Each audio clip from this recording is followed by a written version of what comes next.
Sampai.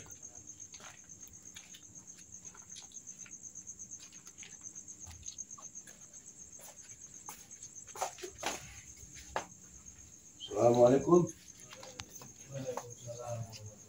Sehat. Alhamdulillah. Wah, Datuk, sehat Datuk. Alhamdulillah, sehat. Bentar nih, Datuk izin ya. Ya. Boleh duduk di mana, Datuk? Boleh. Silakan.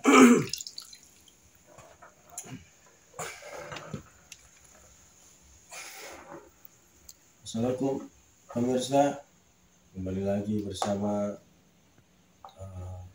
Smart Gunung Channel. Malam hari ini malam Rabu,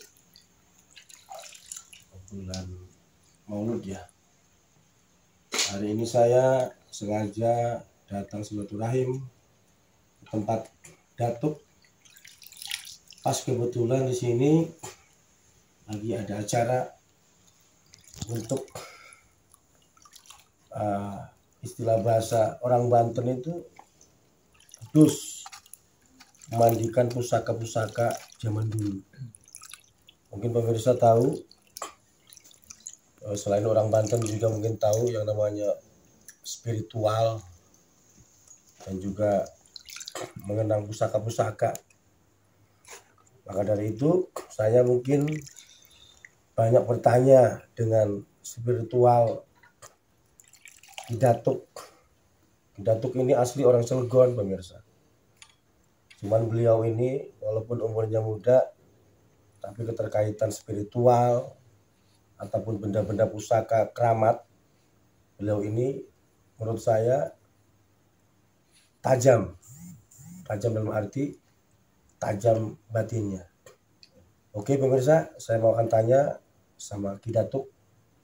Assalamualaikum Ki Datuk. Waalaikumsalam warahmatullahi wabarakatuh. Punten izin Ki Datuk. Ini bunga-bunga ini apa ini tujuannya Ki Datuk? Tujuannya untuk mengedus ataupun memandikan benda pusaka Pusaka keramat yang zaman dahulu sampai ratusan tahun gitu. Jadi ini waktunya pengedusan gitu. Itu per tanggal berapa, per bulan apa bagaimana? Apa bulan? Kalau ini setahun dua kali. Satu Muharram sama bulan Mulut gitu. Atau dinamakan satu suro lah. Satu suro. Itu diharuskan atau bagaimana? Diharuskan gitu untuk benda-benda keramat seperti pusaka, seperti yang golok, ini seperti kayak yang ini gitu.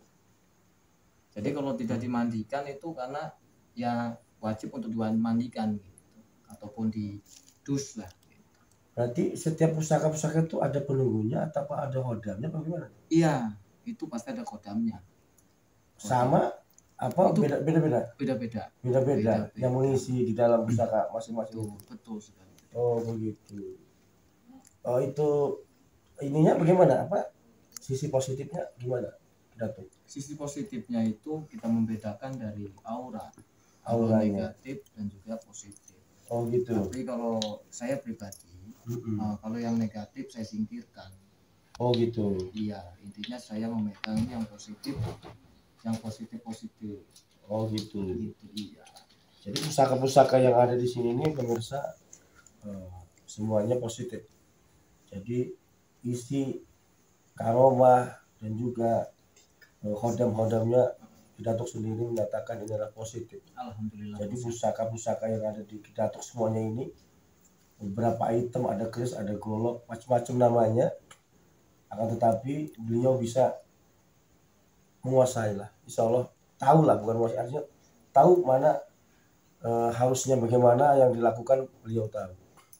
Maka dari itu pemirsa, mungkin untuk selanjutnya ini dimandiinnya secara serentak apa satu-satu nih? Satu-satu berapa kali usapan kira-kira? Kira-kira Syaratnya 7 kali usapan. 7 kali usapan. Cuman itu nggak tentu juga sih kalau masalah usapan. Yang penting artinya syaratnya? Syaratnya 3 ataupun 5 ataupun gitu. 7. Iya. Berarti kembang-kembang ini, bunga-bunga ini kalau orang Banten kembang ya. Ini syarat mutlak atau bagaimana? Syarat mutlak. Yang karena wanginya. Oh, dicampur minyak juga? Iya betul. Minyak juga. Berapa macam ini bunganya ini bentuknya nih? Ini bunga 7 warna. 7 warna. 7 warna. Oh gitu. Sama ditaruh jeruk nipis. Jeruk nipis. Iya, untuk menghilangkan karat-karat yang menanam di pusaka keramat ataupun golok tua ataupun keris tua ini gitu. Oh gitu. Jadi jeruk nipis itu ditaruh di sini untuk menghilangkan zat-zat itu yang karat-karat karena mengandung zat asam. Oh gitu. Jadi menghilangkan karat-karat. Menghilangkan karat-karat yang nempel di dalam golok tersebut. Golok tersebut ya. Punten Kidatuk untuk sejarah filosofi dulunya gitu.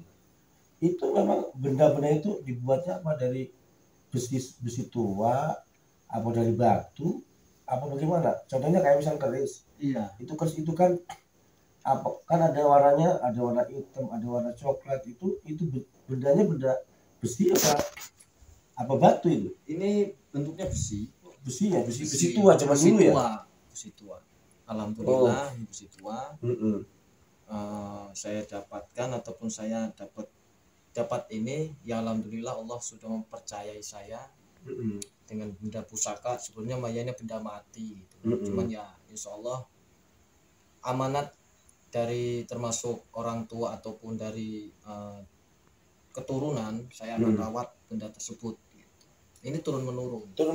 Ini punten Kidatuk mendapatkan pusaka keris ini apa melalui impen, apa dapat wirid atau bertapa? Jadi bukan bertapa ya, namanya kita mempunyai keturunan dari nenek leluhur. Jadi nenek moyang dulu, nenek itu dari orang tua, kakek. Sering ataupun mendapatkan isyarat ataupun lagi berzikir segala macam itu sering menampakkan diri ataupun ngasih petunjuk kayak model gimana? Suruh mengambil. Itu yang ngomong siapa kira-kira? Itu apa? Dari kodam tersebut. Dari kodam tersebut. Bentuknya berupa manusia. Berbentuk manusia, ada yang hewan. Oh, ada hewan juga. Cuman hewan tersebut bisa berbicara. Oh gitu. Wih, gitu ya.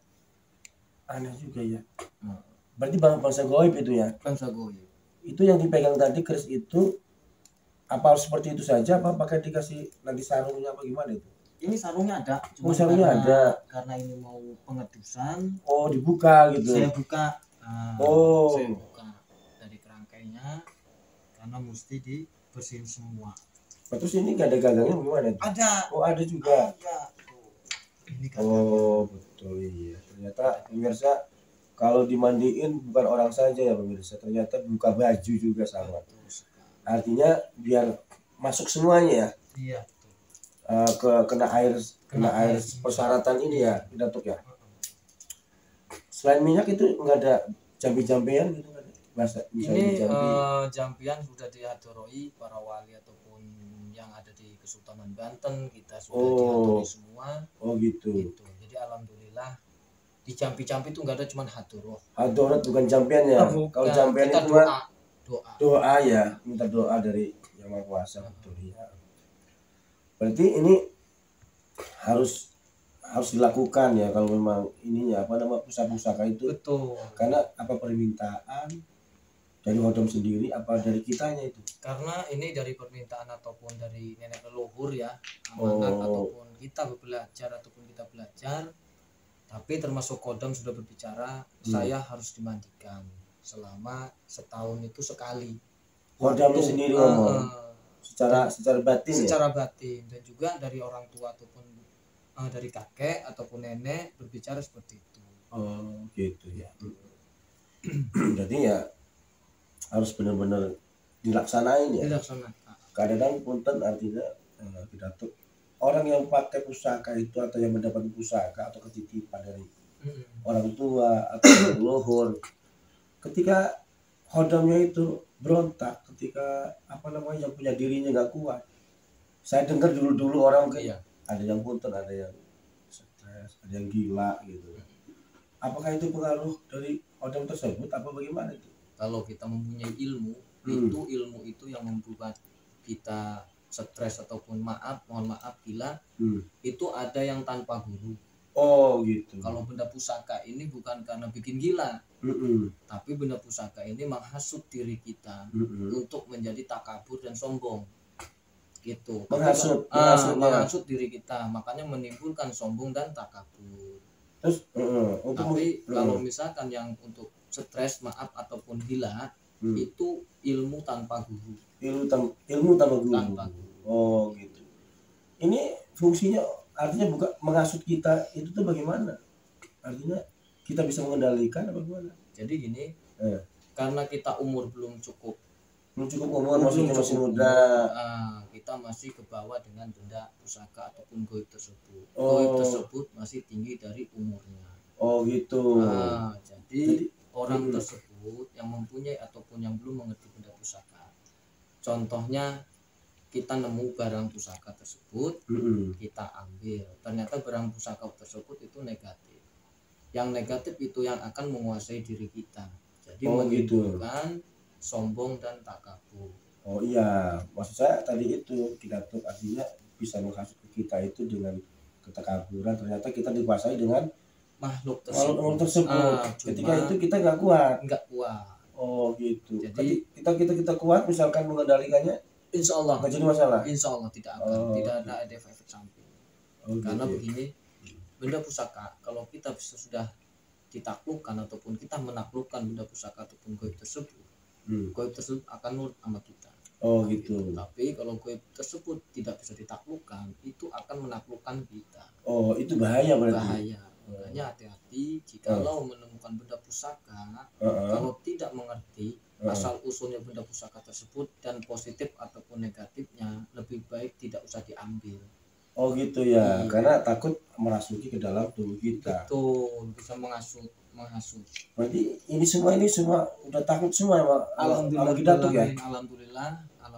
karena Allah sudah menitipkan. Ini bukan ada termasuk ada yang menarik, tidak memaksa, tidak memaksa. Datang sendiri juga. Datang sendiri ada. Amin.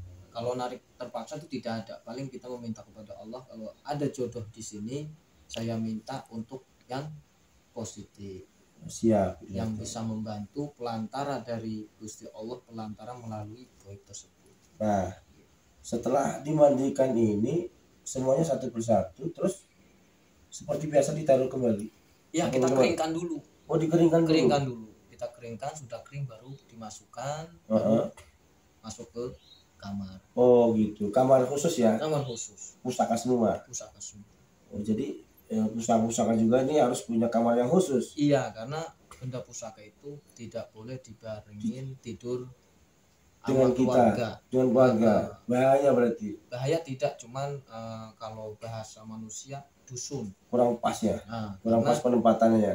Karena kita juga kalau sudah mempunyai rumah tangga akan berhubungan. Oh gitu. Jadi tidak enak melihat bangsa tersebut. Oh gitu, sama artinya bangsa ini mengetahui, memantau, melihat kita ya, makanya kita ataupun manusia dan benda pusaka tersebut dipisahkan, itu saling menghargai intinya. Oke, terima kasih pemirsa, bincang-bincang terkait pusaka benda-benda keramat zaman dulu yang umurnya bisa ratusan tahun pemirsa. Akan tetapi di sini alhamdulillah malam hari ini atas izin Allah kita bisa bertemu tatap muka dengan Kidatuk, yang artinya bisa mengorientasikan keterkaitan tentang benda-benda pusaka yang ada di sini. Ya, mungkin sisi positif untuk bagi yang pemula, ketika Kidatuk menyatakan tadi bahwasanya ketika dapat yang benda sesuatu yang berhodam, berkeramat, tolong jangan sampai digunakan yang nggak pas lah. Artinya harus tanya-tanya dulu, harus ada gurunya. Betul itu. Sisi positifnya seperti itu. Maka dari itu seringlah kita koordinasi dengan orang yang ahli. Karena apa? Orang yang ahli itu semuanya ahli, tahu. Dengan rasa tahu, dengan ingin tahu, sebab akibatnya akan ditanggung sendiri masalahnya. Kalau kita tahu insya Allah. Maka dari itu pemirsa, mohon maaf kalau memang nanti ada kesan-kesan yang kurang bagus di pemirsa dengan ini, tolong komen saja. Nanti kita bisa jawab, ya kan? Tujuan kita adalah adalah sebagai pengenalan dan pengenangan pusaka-pusaka zaman dulu, zaman perang. Dengan adanya dulu pakai pusaka, maka Indonesia ini merdeka. Terima kasih. Saya ucapkan Wassalamualaikum warahmatullahi wabarakatuh. Waalaikumsalam warahmatullahi